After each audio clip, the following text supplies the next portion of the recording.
नमस्कार. श्री स्वामी समर्थ. चातुर्मासातील व्रतनियम.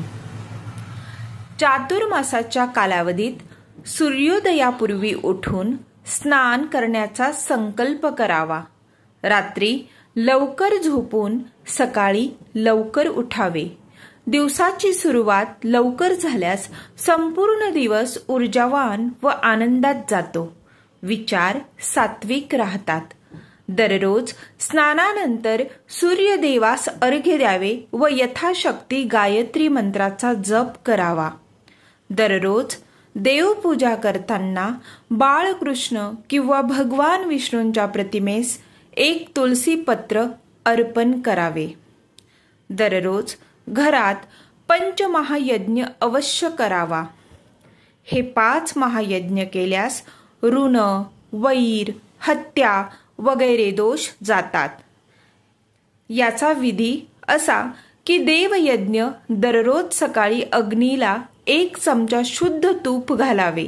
असे न जमल्यास एका कागदास 2 थेंब शुद्ध तूप लावून जाळावे. 2 ऋषी यज्ञ. दररोज गाईला 1 घास अन्न घालावे. 3 पितृऋण. दररोज कावळ्याला दुपारी 12 नंतर घराच्या छतावर 1 घास अन्न टाकावे. 4 मनुष्य यज्ञ. दररोज एक मनुष्य जीव अतिथी चहा, पाणी, जेवण किंवा लहान मुलांना गोळी, बिस्किट, चॉकलेट देऊन संतुष्ट करावे. 5 भूतयज्ञ. दररोज काळ्या मुंगीला थोडीशी साखर भिंतीच्या बाजूस ठेवावी. घरात असलेल्या तुळस, बेल, आवळा या पुण्य वृक्षास पाणी अर्पण करून यथाशक्ती 11, 21 प्रदक्षिणा कराव्यात किंवा जवळील औदुंबर इत्यादी वृक्षाच्या ना यथासंभव प्रदक्षिणा कराव्यात. दर शनिवारी पिंपळ वृक्षास जल अर्पण करून धूप, दीप दाखवून 11 प्रदक्षिणा कराव्यात.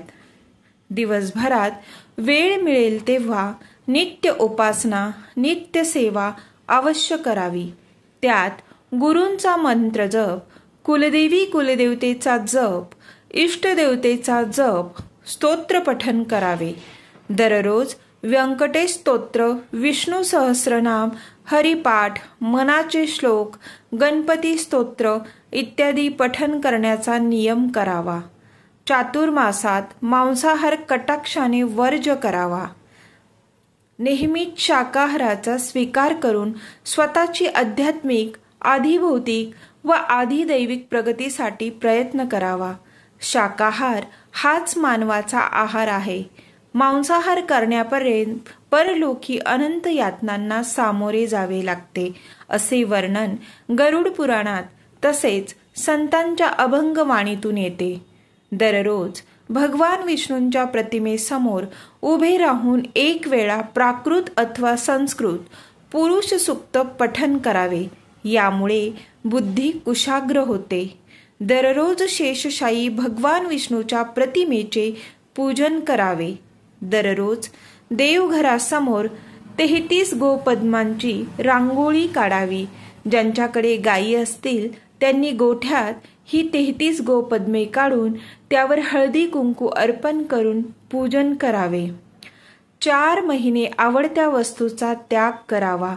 यात देवशयनी एकादशीला भगवान विष्णूच्या प्रतिमेसमोर प्रार्थना करावी की मी चातुर्मास कालावधीमध्ये भगवान विष्णू प्रीत्यर्थ माझ्या चहाचा त्याग करत आहे. यानंतर 4 महिने त्या वस्तूचा त्याग करून प्रबोधिनी एकादशीच्या दिवशी त्या वस्तूचा नैवेद्य भगवान विष्णूंना दाखवून मंदिरात ती वस्तू अर्पण करून पुन्हा ग्रहण करण्यास सुरुवात करावी.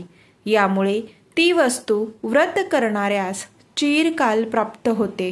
यात गुळाचा 4 महिने त्याग केल्यास स्वर मधुर होतो.